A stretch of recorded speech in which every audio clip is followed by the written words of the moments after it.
and I lost it all.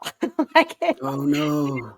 a completely fraudulent 3-part scheme. One part was an LP in a boutique hotel, beautiful hotel. It's still in renovation.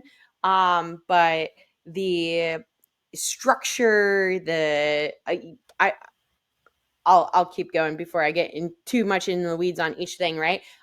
One part was a loan, and then the third part was a partnership for a buy, fix, and hold operation. And I am so thankful for that third part of this scheme because that was the way I was able to see that I was robbed. um, Mm. so that part of the scheme was the only part that I had direct observation on the money and the properties.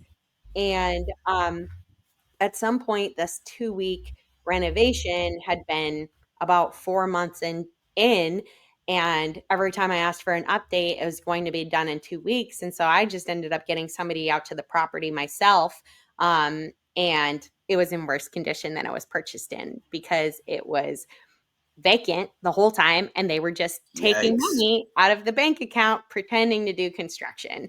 And so um yeah, so that's how I got into the due diligence part because I realized I could repurpose my investigative skills. I felt like a cop again. All right. So, like, Yeah, all this stuff happened. And so I was going backwards and I was investigating what happened, when, where, why. Somehow these ding dongs were telling me information. And I'm like, mm, that's amazing. And so I was able to kind of dissect what happened.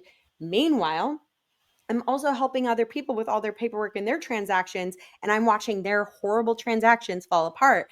And I'm like, okay, there's a pattern here.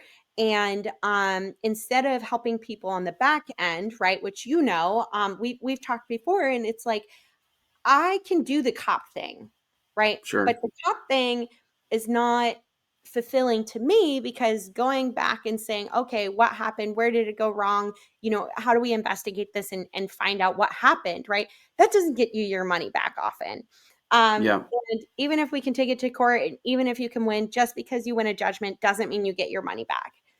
So knowing that there's patterns here and knowing Mm, that there are things that we can do to prevent it, I wanted to create this proactive service instead of reactive, investigative type services. And so I offer investigations essentially on the front end now, is what my due diligence service is, all because I just wanted to be a buy and hold investor and I wanted to make some money while my money was sitting in the bank.